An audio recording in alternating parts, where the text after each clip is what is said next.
What's going on, guys? Welcome back to another exciting episode of Popping Through Culture. I'm Chris. And I'm Rico. And we are Popping Through Culture. And today's episode, we are talking about Creature Commandos. where we're watching Creature Commandos. On Max. Ooh, every Thursdays. On Max every Thursdays. Yeah, man. That being said, let's roll the intros. Popping with the culture. Pop it like it's hot. Popping with the culture. Pop it like it's hot. Taking it top until the top. Now you're ready to pop. Look up in the sky. It's a bird or a plane. No! It's Rico driving Chris insane. Talking about Spider-Man, Batman, Joker, Mary Jane. Keeping it real, Men of Steel with a comic book game. Popping with the culture. Pop it like it's hot. Popping with the culture. Pop it like it's hot. Keeping it real, Men of Steel with the comic book game. With the comic book game. With the comic book game. What up, what up? We're back. Another episode of Popping Through Culture. And once again, we're talking about what? Creature Commandos. That comes out when? Thursday? On what? Max? Perfect. Ooh, we got it that time. And I also want to mention that this episode is sponsored by Doobie and Energy Drink. You don't crash. You get a good boost. It lasts you a couple hours. And once again, it doesn't crash on you. Yeah. So it's just like a mild calm down. But last time I had any of it, I stayed up until the next day. So make sure you start it early.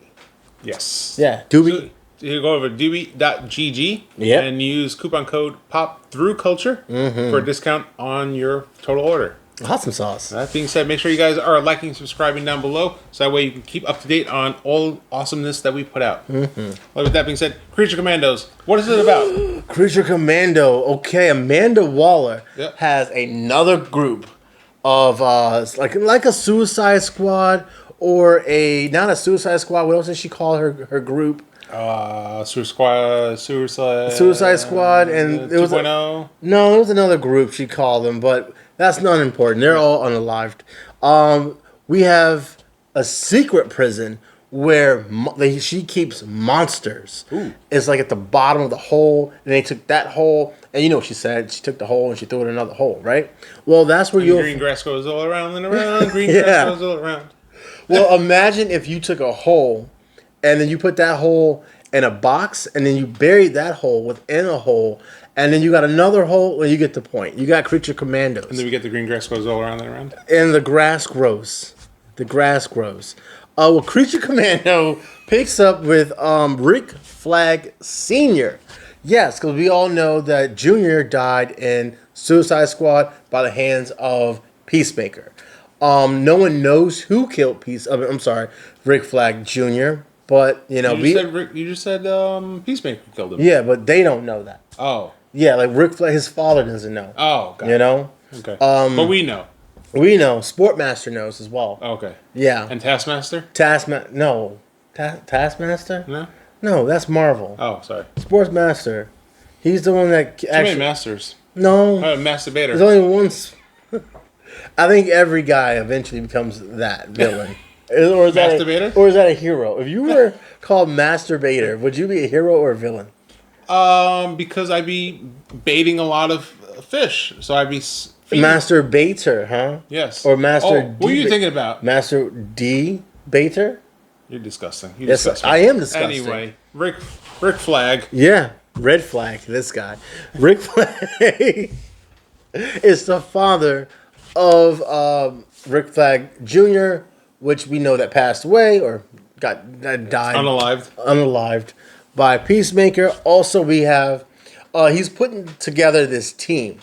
Of creatures? Of creatures, yes. Called the Bride of Frankenstein. She's one. We have Dr. Phosphorus, which he is really cool. He's all skeleton, and then he has just like radiation. Ooh, radiation. Yeah, he touches you, he can burn you.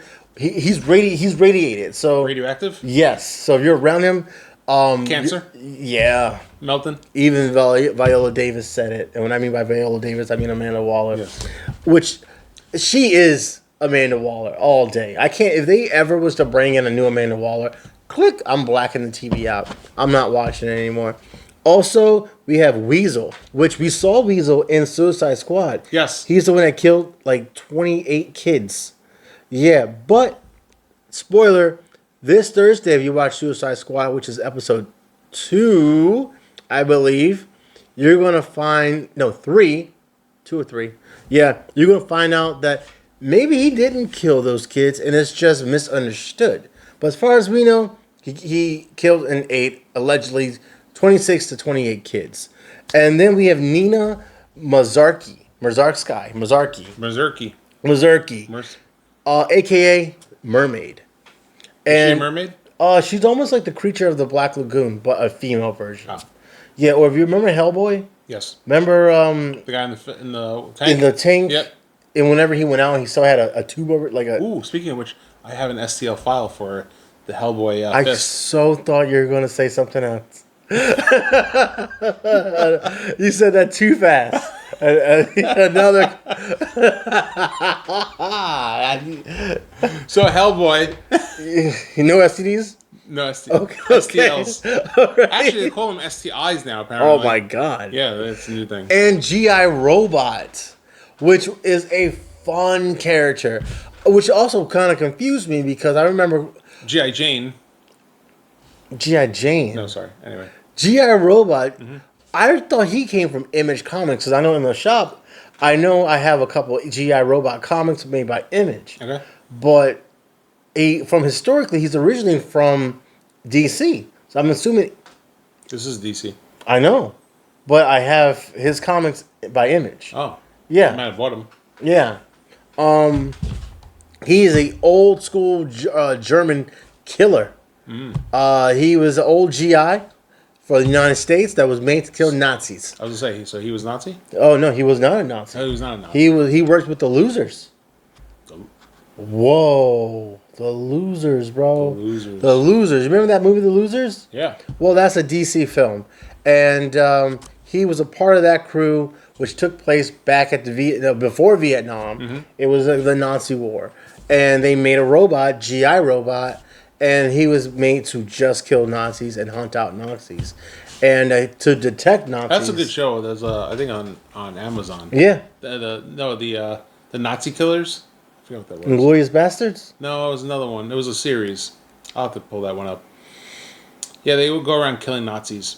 It's a fun. Any What? Any episode or series where they go around killing Nazis is my cup of tea. Oh But anyway, my god. go ahead. GI Robot killing Nazis. Yeah. And then the bad guy, the big bad, is Sorceress Cyrus? Cersei. Excuse me. She's originally an enemy of Wonder Woman. You can find her first appearance in Wonder Woman comics. And On usually Image, right? Image? DC. Oh, DC. Sorry. DC Comics. Got it. Wonder Woman. Oh, okay. You read comics? Yes. Oh, just checking. All right. We all read comics in I here. read anime, Oh, God. which is also wrong. Because that's the animation of mangas. Dude, this show is a good show. It has good stories. Every episode has been a origin story to every character. The last episode was an origin to G.I. Robot. The one before that was Frankenstein and how she became Bride of Frankenstein. And also we meet Frankenstein. The Doctor? Because Frankenstein's monster. But we do meet Frankenstein, Professor Okay. Victor Frankenstein. Yes. Yeah, which got crushed by Frankenstein's monster, who inherited the name Frankenstein in the show. Outside of that, like I said, James Gunn is doing it right, man. Way to be a sexist and not give the bride a name. Her name is the Bride. You're the bride. She goes by it. She introduces, "Hey, I'm the Bride." Oh, okay. Yeah, she's really cool. All these characters have their own style, their own. She's leaning into it. Yeah. Okay. I like the show. Okay. It's a good show. What do you give it? I'm giving this a 4. I'm gonna give it a 4. Out of what, Rico? Out of, I'll give it 3 out of 5. No, I like the show a lot, and I want to be honest about it. So far, I do give the show a high. I'll give it a 4 out of 5, just because every episode I liked and I watched twice. So, Wait, you hate origin stories.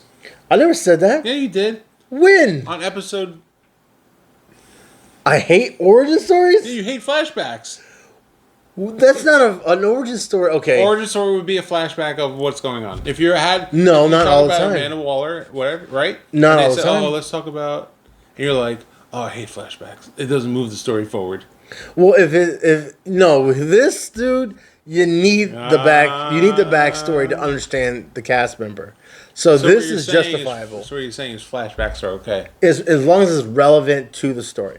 The flashbacks in this story help progress the story forward. Just like the flashbacks in Craven, if you watch our last episode, we'll be talking about that as well. The backstory or the origin story of that helped press the present time of that movie forward. So it made sense. Okay. You know, everything was justifiable, and it didn't slow down the momentum. You know, there's one thing I did not like about Creature Commandos, though. The first Not episode. enough creatures. No, there was a sex scene that I don't like stuff like that. There was a sex scene in the show, and I didn't feel as though it was what? Nothing. Go ahead. I don't feel as though it wasn't necessary. Like that was a part of I call lazy writing. They didn't have anything to do with the story. It didn't push it forward, and they were like, "All right, we have a 23-minute show. What can we do with the last 3 minutes? Let's just have a sex scene." And it was pointless. I don't like lazy writing. And for a show that is so high octane, how about keep that momentum going to the ending credits? You know, if you want It to, was high octane in the bed. it wasn't. It was. It was like Skinemax. It sucked. And it's cartoons, dude. Like, Oh, it's cartoons. Yeah, it's You didn't say cartoons. it's, Creature Commandos I cartoon. thought it was live action. The whole time. No, it's not. It's stupid. All right. But James Gunn is doing a good job, a really good job with this. He's the creator, the writer, and he's even in the episode. There's a cartoon version of him. Oh, really? Yeah, and it's dope. Like Spiky hair and glasses. to the side, and he's actually at a table with a typewriter. It says "Show curated by for TV by James Gunn," and he's like dun dun dun dun. Dun. He looks really young with gray everywhere, but that's the way he was drawn. And it's a good show, except for that one flaw I said. Okay. I'm looking forward to this Thursday's episode. I think this is. If I was to MCU, I would have like James Gunn. After Volume 3 of Guardians of the Galaxy, how much money do you need to be a part of Disney? How much money do you still need to be a part of the MCU? Because what James Gunn is doing with this and how he's making it adapt to live action, and then you have an animated series, and then it's going to go into, which we'll get to our next episode of Superman, how it's going to merge into that, back to live action. I think that's magnificent writing. It's good storytelling, and Continuation? No. it's canon. No. Making everything canon. There And we go. it's like you have, for MCU, you have the Russo brothers, you have James Favreau, Jon Favreau. John Favreau, Yes. and The Godfather of the Marvel Universe. well, Happy, who's Happy Hogan? Jon Favreau. And then you have Robert Downey Jr. no, and then you have, oh my goodness, the Who's going? CEO of Marvel, of MCU.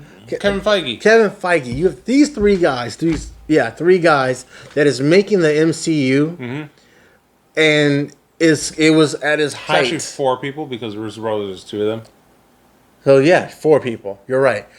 It's at the height, and then it started going down, and then they brung in James Gunn to do Guardians, and it went big again, and then they let him go. And now he became basically the partner and CEO of the DCU. Yeah. And all of these shows are going to be under his umbrella. Well, he's the Kevin Feige of the DC universe. And the Russo brother and the Favreau, one man is doing what these 4 guys are dropping the ball at doing. And sorry, every Guardians was awesome. I think because James Gunn himself is a big fan of the series, of the comics and everything. Whereas they were bringing in directors for the Marvel that they were like, don't look at the material, just here's the basics of the character, make a movie. And that's where they went off. Like when Favreau, he's also he's the executive producer of The Mandalorian, and he wrote The Mandalorian, and all these other characters where they're fans of the character, so they want to do a service to the character. Yeah. And then where you have movies that did not do well, is they were not fans of the material. They were just like, make a movie, True. make a show. Don't worry about what it is. Just do something, and then we'll work around it. Yeah. Whereas a lot of comics nowadays is instead of before they were adapting the movies based off of the comics, now the comics are reflective of the movies. Yeah. Right? And well, I believe that is just. I feel like DC, well, Marvel is they like you said, like they had to. I remember there was a report that they basically cleaned house at Marvel, and if you did not know comics, they fired you. Oh, Like 100%. They questioned everybody, and basically, I don't know if they gave every employee, writer, producer a test of your history of the Marvel universe. they should have. But if you didn't know comic books, if you didn't read comic books, they canned you, and they hired in people that actually enjoy comic books and that are fans of comic books, especially when it came to the writing circle. But back to the, I think you have to. I feel like, but again, I think a lot of it has to do with like they're trying to be like the MCU is its own universe, so let's create something.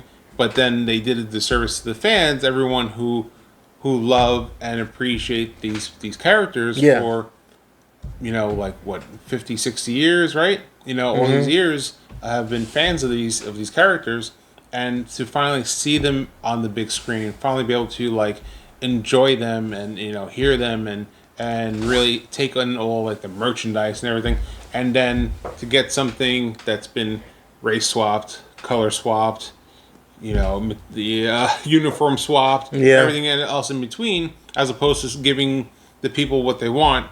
They want the book. They saw the book. They read the book, and it wasn't like it was like a novel where there were no pictures. There's solid material, solid pictures of all these characters, and all they want was what they saw in the book. Yeah, and they did not get that. So, going back to say, you need to know the material to give the fans what they want, because they will backlash on you. And that's exactly what's happened in the last few years. Also, part of that, I'm starting to get annoyed when I hear actors and directors and writers and producers. If you're behind the camera, they are tending to all say, I want to make movies that I want to go watch. And you're not making movies for you. Yeah. You're not paying yourself to make the movie. You're making movies for me. You're making movies for you, for the audience, for the person that's looking at the screen. You're not making movies for anyone behind that camera. You're making movies for the people who view it. You want to make movies for yourself, record it on your phone and keep it to yourself. And I feel like what James Gunn is doing is he is being loyal to the fans, and he's also realizing that unlike what Disney is doing, he showed the essence of it in the last Guardians, where he allowed more cursing to happen. And there was like one curse. Yeah, but like and it was F able to keep it is PG. a big word, You can get for one Disney. F, you can get one F and still keep it PG. That's the only F-bomb I've heard in any Disney history. Well, yeah. Besides shit, and that was in Captain Planet. Captain America. Captain America was like, hey, whatever. Language. Language, yeah. But James Gunn is realizing that comic book fans are growing up. And he knows who is spending that big money on movie tickets is the parents, the originators of comic book fans. We grew up with this stuff. We're the ones that's going to go, hey, let's go see that, son or daughter. And we're the ones with the pockets. If you make stuff that's kind of edgy, but also it's trying to conform to a certain agenda, you're cutting off a whole fan base. James Gunn is like, I want all of you to enjoy it in some way. So let's just keep it to its roots. Well, I think edgy has a place in these properties, but stick with the material of the edginess. Yeah. Like Batman, yes, you're going to stay in a dark alley. Superman, he needs to stay in the sun, because guess what? He's powered by the sun. Plants. He's a plant. What? What? He is. Captain Planet? Basically. Captain Planet. He's a hero. Gonna take the down to zero. Anyway. What's the whole thing? Heart. Wisdom. Earth. Is it wisdom? No, Earth. Earth. Water. Yeah. Fire. Wind. And then the last one's heart. Wind, water, heart, go planet! By your powers combined, I am Captain Planet! Captain Planet, he's our hero. Gonna take pollution down to zero. They're the Power Rangers. Or there was Toxic Avenger. Oh, I can't wait till that movie comes out. I have issue 1. But yeah, all of those kids from Captain Planet are basically all from the Magic School Bus. Every single kid is a grown-up version or a little kid version of each other. I never really watched this Magic School Bus. What? Mrs. Tingle? I bet you she was thick under that dress. Have you seen the cosplays of Mrs. Yes. Oh, yeah. Oh, yeah. Anyway, Childhood going off dreaming. topic here, guys. No, I'm not. I know what I'm saying. All right, so Creature Commandos, we're giving that, you said a 4, right? I'm giving it a 4 because it's so early in the season. All right. And I like where it's going. But like I said, that one sex scene, it was like, is it necessary? It wasn't. But I am looking forward to that whole season. All right. You know? And I think it's impressive how it's keeping canon to live action. And then those characters that's going to be in that animated movie show is going to be in future movies in a live action. Awesome. So we're going to see whatever voice they play. We're going to see that actor eventually. Oh, really? Yeah. Oh, okay. Yeah, for sure. Awesome. Good to know. All right, so we got Creature Commandos. Rico's giving it a 4. I could not give it to you anything because I haven't seen it yet, but You should check it out. listening to Rico, I'm going to go check it out. Let's see what it is, and maybe we'll give you a follow-up on the Creature Commandos at the end of the season. So, guys, make sure you guys are liking, subscribing down below. If you enjoyed this and you enjoyed all our videos, make sure you comment down below what you thought of this show. If you've seen Creature Commandos, what your thoughts on that. Again, I'm Chris. And I'm Rico. And we are. Popping through culture. We'll see you guys next time. Peace.